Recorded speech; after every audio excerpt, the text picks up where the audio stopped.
suaranya terdengar, dan kalau umpamanya kurang enak ya dienak-enak no.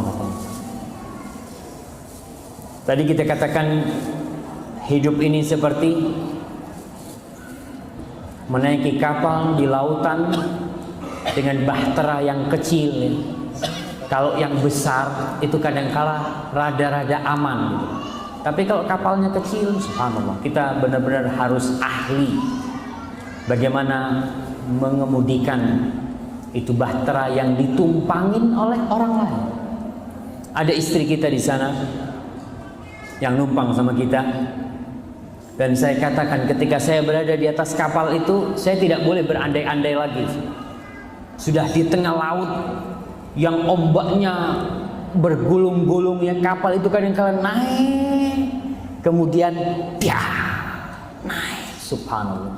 Nggak bisa ngomong andai tadi nggak ikut gitu ya, nggak bisa.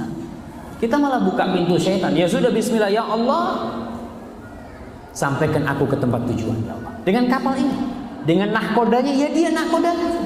Dan ini buat ibu-ibu pun ya harus seperti itu. Realita yang ada harus dihadapi. Kita katakan bahwa nasi sudah menjadi bubur, dan itu sudah pilihan kita, dan bagaimana kita menghadapinya. Maka paling enggak pada kesempatan kali ini saya akan berbicara kepada bapak-bapak di sini, dan saya mohon maaf kalau mungkin dianggap menggarami lautan. Karena yang saya akan omongi jenggotnya udah putih-putih gitu kan. Ini kan Ustaz baru berapa tahun ente nikah Ustaz? Nah ini sudah 40 tahun nikah gitu kan. Ya umurnya Ustaznya belum 40 tahun. Ini yang nikahnya sudah 40 tahun, Masya Allah.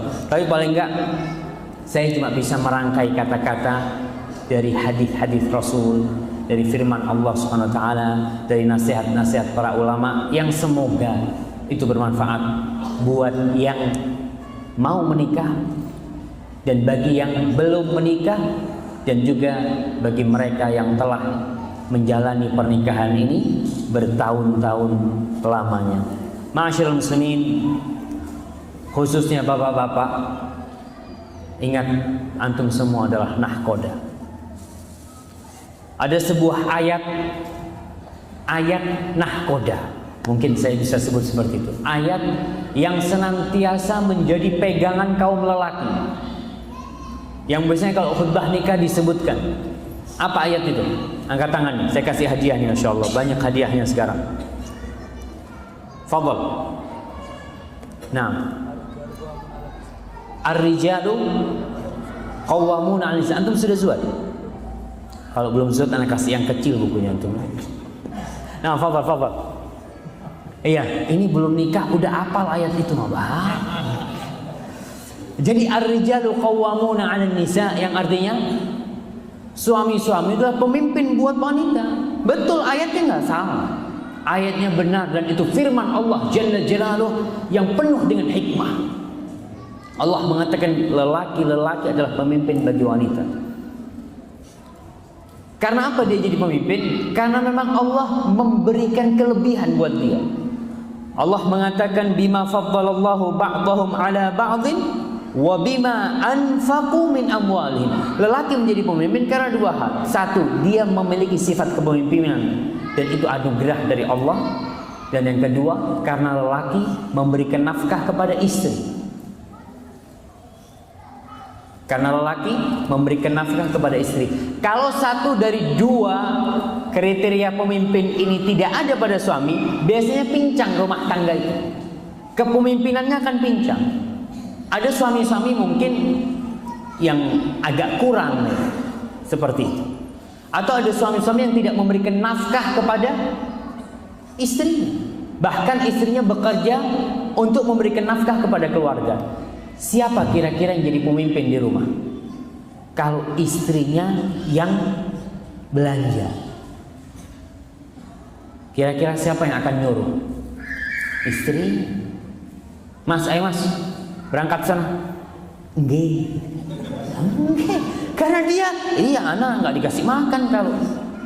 Karena kewajiban cari nafkah itu kewajiban suami. Karena dua hal ini. Lelaki punya sifat kepemimpinan yang itu tidak bisa dirubah sebenarnya kepada wanita. Kalau hak memimpin itu diberikan kepada wanita, yang artinya hak cerai itu ada di tangan wanita, bisa jadi di tempat ini nggak ada yang punya istri. Karena ibu itu biasanya ibu-ibu kalau lagi sakit hati, wes mas, boleh nafus.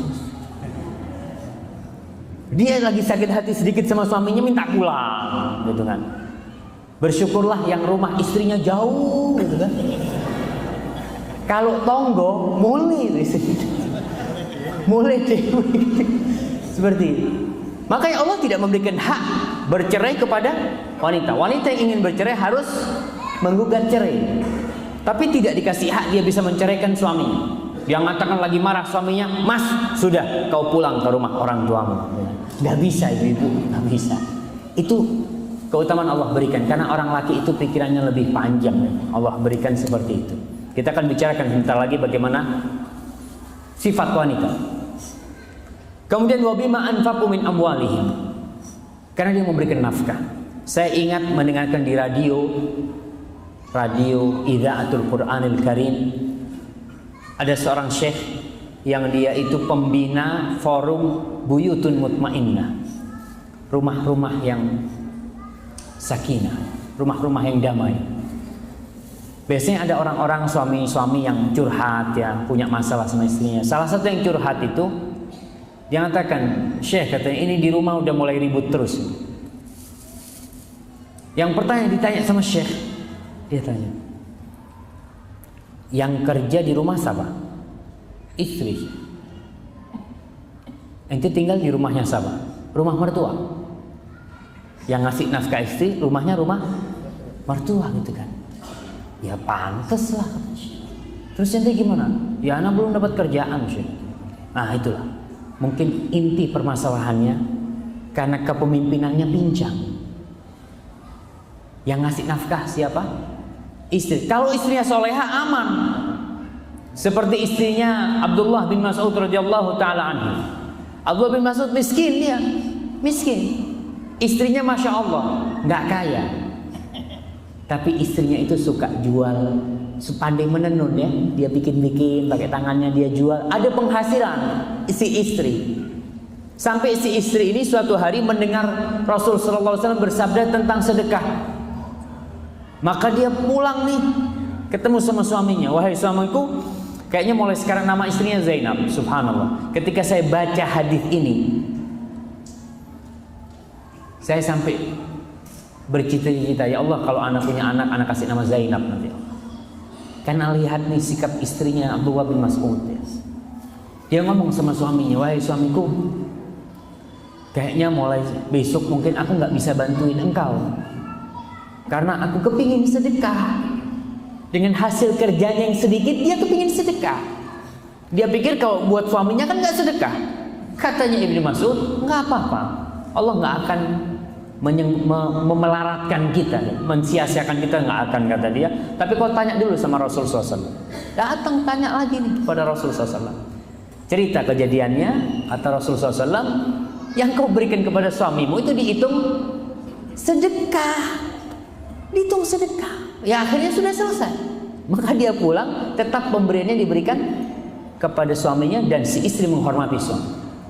Walaupun suaminya miskin yang memang susah, tetap wajib istri itu menghormati. Cuma yang ingin saya sampaikan bahwasanya kadangkala apabila satu dari dua hal ini tidak terpenuhi, maka akan pincang rumah tangga itu. Kemudian yang namanya qawwam, jangan sekedar mengatakan suami itu pemimpin, ribut sedikit sama istrinya, sini, duduk nih. A'udzubillahi minasyaitonirrajim. Sudah, ar-rijalu qawwamuna 'alan nisa' bima faddalallahu ba'dahum. Sudah mulai. Qawwam ini menuntut seorang suami benar-benar jadi pemimpin. Pemimpin itu gimana? Para ulama menjelaskan tentang makna qiwamah. Yang pertama, dia harus ada riayah. Dia harus memperhatikan dan memberi dukungan kepada yang dia pimpin. Pemimpin itu memperhatikan. Yang kedua, himayah, melindungi. Yang ketiga, memperbaiki. Jadi siapapun yang jadi pemimpin, gubernur, presiden, bupati, sampai pemimpin Pak RW, Pak RT, sampai yang namanya bapak rumah tangga, itu harus mempunyai perhatian kepada yang dia pimpin. Kalau dia nggak care, nggak perhatian sama yang dia pimpin ini, maka yang dipimpin akan timbul rasa tidak ingin taat. Lah dia nggak pernah perhatian sama aku, masa aku harus dengar dia? Itu akan muncul. Tapi kalau pemimpinnya itu perhatian, seorang suami perhatian sama istrinya, sama anak-anaknya, cinta tuh anak-anaknya, nggak perlu jerat-jerit ngomong, tinggal, Dek, aku kepingin kau nggak keluar hari ini ya. Siap Mas, aku duduk di sini Mas, aku tunggu kau Mas. Karena apa? Karena tahu suaminya perhatian sama dia. Kemudian dia itu melindungi, ada apa-apa mesti dilindungi. Yang pertama dilindungi dari diri dia, dari kejahatan jiwanya, dilindungi tuh istri. Dan yang ketiga memperbaiki, harus diperbaiki. Yang namanya pemimpin itu kalau cuma perhatian tapi tidak memperbaiki, maka nggak benar juga. Kalau istrinya salah nggak benar, ya tolong diperbaiki. Orang kalau diperbaiki dan yang memperbaiki adalah orang yang perhatian sama dia, insya Allah dia mau diperbaiki, mau diperbaiki. Karena dia tahu orang ini memperbaiki aku karena dia cinta sama aku. Tapi kalau tidak pernah kita perhatian, tahu-tahu kita nyuruh ini nyuruh itu sama istri kita, kadang-kala istri kita nggak mau taat. Maka tolong berikan yang namanya perhatian, perlindungan, dan perbaikan. Insya Allah nggak perlu kita itu ribut-ribut sama istri kita, karena dia akan memberikan hak kita ketika kita melaksanakan kewajiban kita. Ma'asyiral muslimin, pernikahan ini disebut sama Allah mitsaqan ghalidha, ya, perjanjian yang sangat berat sekali. Maka nggak main-main orang yang menikah. Antum dikasih anaknya orang, dikasih ini anaknya orang, dibawa ke rumah, tahu-tahu antum tidak care sama dia, tidak perhatian sama dia. Allah mengatakan wa akhadna minkum mitsaqan ghalidha, dan istri-istri itu telah mengambil tanggung jawab yang besar, perjanjian yang besar atas kalian. Maka suami jangan harap masuk surga ketika istrinya masuk neraka sebelum dia mempertanggungjawabkan kenapa istrinya bisa masuk neraka. Kullukum ra'in wa kullukum mas'ulun an ra'iyati. Semuanya akan dimintai pertanggungjawaban. Maka hati-hati suami-suami, dia akan mempertanggungjawabkan istrinya di depan Allah Jalla Jalaluhu. Kalau dizolimin istrinya, kalau pernah dipukul istrinya. Kita mukul orang lain boleh nggak?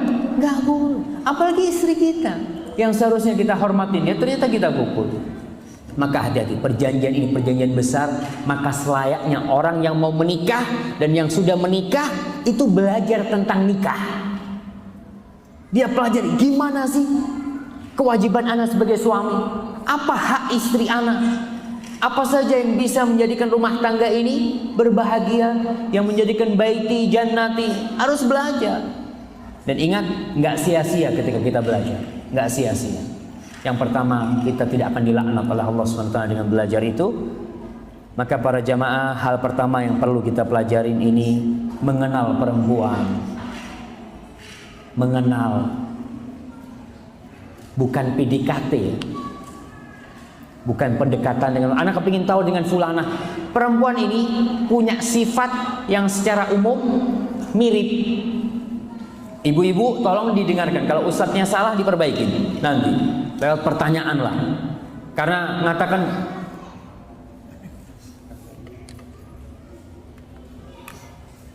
Masya Allah ya, maaf ini saya memang dikasih meja yang kecil sekali ya.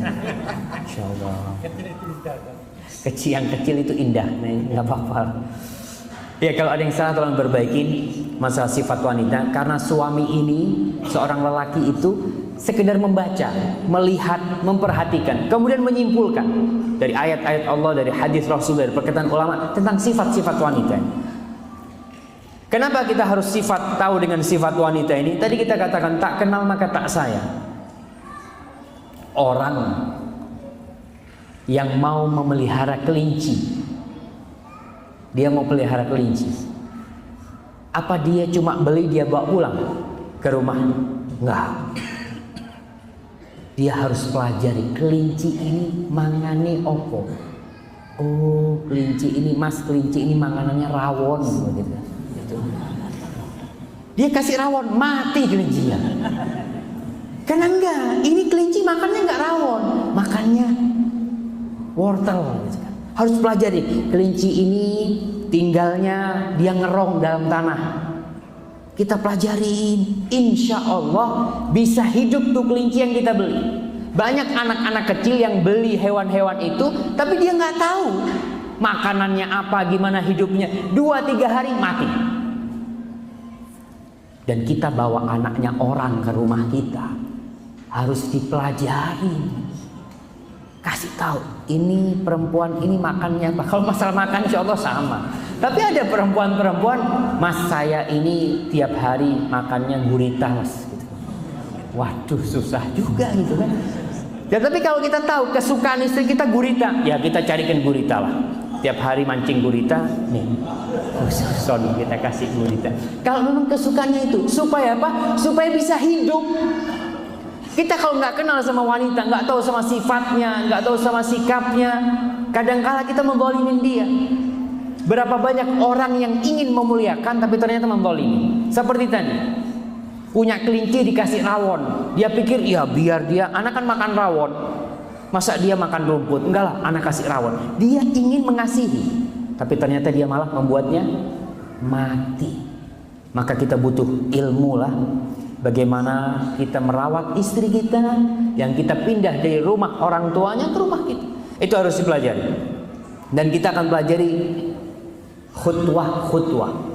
Khutwah-khutwah itu satu langkah demi satu langkah kita pelajari sifat istri kita. Kadangkala sebagian sudah 10 tahun nikah tidak tahu dengan sifat wanita. Dan itu yang menyebabkan dia selalu marah sama istrinya. Marah terus. Padahal ini sudah tabiat wanita. Ente mau kawin sama siapa saja, ya kayak gini perempuan, nggak bakal berubah. Jangan terlalu idealisme ya. Wah harus seperti ini, harus seperti ini. Ya, seperti inilah wanita. Yang pertama sifat wanita itu, ya dia itu terbuat dari tulang rusuk, bengkok. Hadisnya itu sahih, riwayat Bukhari Muslim. Rasul sallallahu alaihi wasallam mengatakan, "Fa innal mar'ata khuliqat min dhila." Perempuan itu diciptakan dari tulang rusuk yang bengkok. Selesai. Kita tahu, oh bahan dasarnya bengkok, tidak mungkin bisa diluruskan. Mau dibawa ke bengkel, nggak bisa. Bagaimana caranya? Ya Rasul sallallahu alaihi wasallam sudah ngasih tahu. Beliau mengatakan fa in dhahabta tuqimuhu kasarta. Kalau kau mau luruskan dia, patah. Jadi bapak-bapak mau ke ujung dunia, mau cari perempuan yang lurus nggak bakal dapat. Karena bahan dasarnya sama. Dari Hawa alaihissalam yang diciptakan dari tulang rusuk Adam, maka dia bengkok. Kalau kau meluruskan dia patah. Wa in taraktahu lam yazal a'waj. Kalau kau biarkan, maka dia akan tetap bengkok. Ya sudah seperti itu menjadi. Apa kata Rasulullah SAW? Fastausu bin nisa. Ya sudah, kalian jaga tuh wanita dengan baik-baik. Itu wasiat dari Rasul sallallahu alaihi wasallam. Dalam hadis lain beliau mengatakan fadariha ta'ish biha. Maka kau berlemah lembutlah dengan perempuan itu, kau bisa hidup sama dia. Berlemah lembut, kunci bisa hidup sama dia. Dalam riwayat Ibnu Hibban, Rasul SAW mengatakan fastamti biha ala ma kana min iwaj. Ya sudah, kau bersenang-senang dengan wanita, tapi tetap ada nih pengetahuan bahwa dia itu bengkok. Ibu-ibu jangan marah di atas, karena ini bahan dasar yang sudah dari situ diciptakan. Al-Qustulani mengatakan ketika menafsirkan hadis ini atau mensyarah hadis ini, fa ka'annahu qal al-istimta' biha la yatimmu illa bisabri 'alaiha. Bersenang-senang dengan wanita itu tidak bisa dicapai kecuali dengan satu syarat. Sabar. Kuncinya sabar. Kalau ingin bersenang-senang dengan wanita, para jamaah, andai perempuan itu dari baja, mungkin perempuan itu sudah leleh. Andai kata dia tercipta dari batu yang keras, mungkin dia sudah jadi berkeping-keping, jadi kerikil yang kecil-kecil. Dikarenakan beratnya menjadi seorang wanita. Tapi wanita itu telah dipersiapkan dari tulang rusuk yang bengkok. dari diri seorang lelaki. Dia tidak diciptakan dari tulang kaki sehingga kita bisa injak-injak dia. Dia tidak diciptakan dari tulang tangan sehingga kita bisa gunakan untuk apa saja. Dan dia tidak diciptakan dari tulang kepala kita sehingga dia bisa sombong, merasa lebih hebat dari kita. Tapi dia diciptakan dari tulang rusuk di samping kita, yang dia tertutup dengan lengan kita. Supaya apa? Supaya wanita itu selalu ada bersama kita. Karena susah lelaki hidup tanpa wanita. Dia selalu ada dalam suka dan duka kita, menemani kita dalam semua hal. Dan ada lengan yang menutupi rusuk kita sebagai pertanda bahwasanya kita harus melindungi tulang rusuk kita ini. Apa kita memukulin tulang rusuk kita sendiri? Enggak. Itu lengan digunakan untuk melindungi tulang rusuk itu. Wanita ini kerjanya banyak sekali.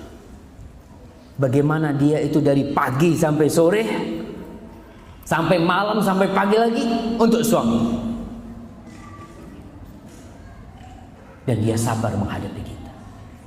Kita marahin dia, dalam kondisi yang sulit pun dia bersabar. Bayangkan wanita itu ketika hamil tetap memiliki kewajiban melayani suaminya. Hamil punya anak, tambah lagi tugasnya melayani suaminya, melayani anaknya. Hamil punya anak sudah 3, sudah 4, dia tetap harus melaksanakan tugasnya di rumah. Dia bersihkan rumah, dia masih harus menyuguhin kopi buat suaminya. Suami kadang-kala nggak mau tahu tuh. Mau keluar rumah, ya jangan orang lain. Saya kadang-kala keluar rumah, topinya hilang. Istri masih sibuk sama anak-anak. Kita suami mengatakan, mana topinya? Dia langsung tinggalkan anak-anaknya, dia cariin topi kita. Apa tugas dia nyariin topi kita? Orang kita yang naruh sendiri. Tapi kita minta dia carikan. Dan dia sabar, dimarahin, diapain, iya. Subhanallah, dalam kondisi hamil, ya, kondisi yang paling sulit. Yang Allah mengatakan hamalathu ummuhu wahnan ala wahnin. Dia dibawa tuh anak oleh ibundanya wahnan ala wahnin. Yang perempuan itu sudah lemah. Lebih kuat mana lelaki sama perempuan? Untuk ngangkat yang berat-berat lebih kuat lelaki. Tapi Allah ciptakan dia bisa membawa anak kita dalam kondisi lemah. Dia bawa, nggak pernah istirahat. Nggak ada ibu itu sudah 8 bulan kandungannya. Katanya dokter ya, dari 7 sampai 9 bulan itu beratnya bisa 10 sampai 15 kilo. Bapak-bapak cobalah. Bapak-bapak cipta dari apa? Dari tanah ya. Coba bawa di perutnya besi 5 kilo aja, jangan 10 kilo. Diikat tuh sebulan. Berangkat kerja, mandi itu dipakai, nggak pernah ditaruh. Ternyata wanita bisa melakukan hal itu. Kalau anaknya 1 di perutnya, kalau anaknya 2 yang kembar, apalagi kembar 3, bisa dibayangkan berapa yang harus dia bawa. Dan di samping itu dia tetap harus melayani suami. Maka tolonglah kita lihat nih perjuangan istri kita. Dia diciptakan dari tulang rusuk yang bengkok karena memang dia dipersiapkan untuk menemani para lelaki ini dalam kehidupannya yang kerjaannya tidak pernah selesai. Saya beberapa waktu yang lalu itu mendaftarkan kakak perpanjang paspor, kemudian selesai saya online masuk ke pekerjaan. Saya cari tuh pekerjaan kan, cari pekerjaan yang ada di sana. Saya bacakan supaya antum tahu yang ada di sana tuh. Pejabat negara, pegawai negeri sipil, TNI, Polri, pegawai swasta lainnya, TKI, administrator, TI, administrator ekspor, administrator import, agen real estate, buruh, dosen, dokter, koki, macem-macem, penari, pramugari, penyanyi, macem-macem lah pekerjaan itu. Saya mau cari ibu rumah tangga, dak ono, Pak. Cari dong. Kok nggak ada, kata saya. Saya langsung sakit hati. Nih, namanya sakit hati juga nggak enak kan. Saya berpikir, kenapa sih kok nggak ada ibu rumah tangga? Apa karena pekerjaan ibu rumah tangga itu tidak pekerjaan? Padahal ibu rumah tangga itu lebih dari semua yang disebutkan di sini. Kalau Anda lihat ibu rumah tangga nih, istri kita lah. Istri kita itu hakim. Hakim enggak itu? Hakim. Anaknya ribut, dia yang menghakimi itu. Langsung dia jadi hakim di rumah. Dia juga guru. Dia guru ngajarin anaknya pulang sekolah. Bahkan ibu itu al-ummu madrasatun. Ibu itu sekolahan, bukan guru, sekolahan. Tapi tidak disebutkan ibu rumah tangga itu. Kemudian dia kepala sekolah juga, yang ngatur bagaimana ini belajarnya jam sekian sama ibu, nanti habis maghrib bagaimana, itu siapa yang ngatur? Bapaknya. Bapaknya pulang kerja, Hana udah capek nih, mau tidur. Tidur tuh bapak. Siapa yang ngerjain semua itu? Ibunya. Dokter dan perawat. Masya Allah. Istri kita itu Pak, dokter dan perawat. Antum lihat kalau anaknya sakit, oh panas, kasih apa ya? Apalagi sekarang banyak herbal ya. Sudah dia pelajarin, dia baca, dia kompres itu anaknya, dia rawat itu anaknya. Kemudian dia itu juga guru. Istri kita itu juga guru.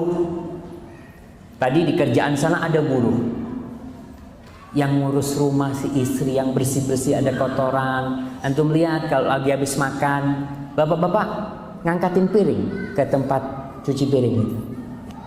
Habis makan, pergi itu. Siapa yang ngangkat piring-piring itu? Istri kita. Yang bersihin seperti itu. Kemudian istri kita juga bidan. Masya Allah. Saya lihat, mungkin istri saya belum jadi bidan, tapi saya lihat ibu ketika adik kakak melahirkan, siapa yang nemenin?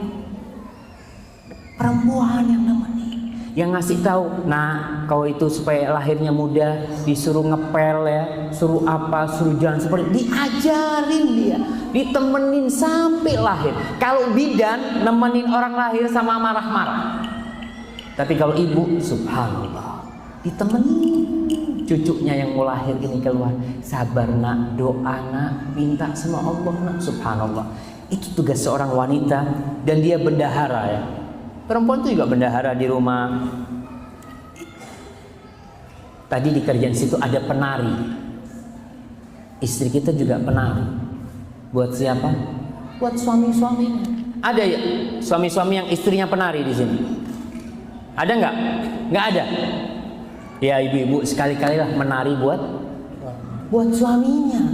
Buat suaminya. Suami ini butuh hiburan. Di luar sudah capek, sampai rumahnya ngelihat istrinya, Masya Allah, adem. Istrinya ngomong, Mas, tunggu sini. Ana mau pakai kostum dulu, ganti kostumnya. Nggak apa-apa, nggak apa-apa. Buat suaminya boleh nggak? Boleh. Suami-suami yang soleh ini nggak punya hiburan. Hiburan yang di luar banyak yang haram. Maka dia punya dapat hiburan di rumahnya. Masya Allah. Mas duduk di sana santai.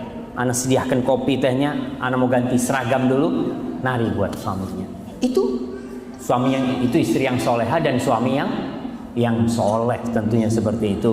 Dan yang terakhir ibu itu, istri itu juga satuan pengamanan, satpam. Siapa yang jagain rumah kita ketika kita pergi? Istri kita. Siapa yang ngurus anak kita ketika kita pergi? Istri kita. Dia yang ngamankan semua. Dan antum lihat kasih sayang seorang ibu itu lebih daripada kasih sayang seekor ayam terhadap anak-anak. Kita lihat yang namanya ayam itu ketika ada bahaya, apa yang dia lakukan? Tubuhku sebelum tubuhmu anak-anakku. Disimpan anaknya itu dimasukkan. Kalaupun dia yang jadi korban nggak apa-apa, aku jadi korban nggak apa-apa, asalkan kau nak mendengar. Subhanallah, itu seorang ibu, seorang wanita yang istri kita termasuk di sana. Maka tolonglah kita tahu kepada mereka. Terus sifat kedua perempuan itu pencemburu. Dan ini mungkin penjelasan dari sifat perempuan itu bengkok tadi ya. Perempuan itu pencemburu. Dan sifat cemburu ini pada akhirnya sifat mulia. Selama tidak melewati batas, seorang lelaki cemburu. Seorang wanita juga cemburu. Tapi kecemburuan wanita ini lebih banyak kepada hasud, kepada iri. Kepada iri, umpamanya lah ya, secara umum ya. Perempuan itu kalau kita ngasih sama orang tua ya, Kadangkala perempuan itu merasa berat ya. Ngasih adik kita, ngasih kakak kita, dia itu ada perasaan, kok dia sih yang dikasih.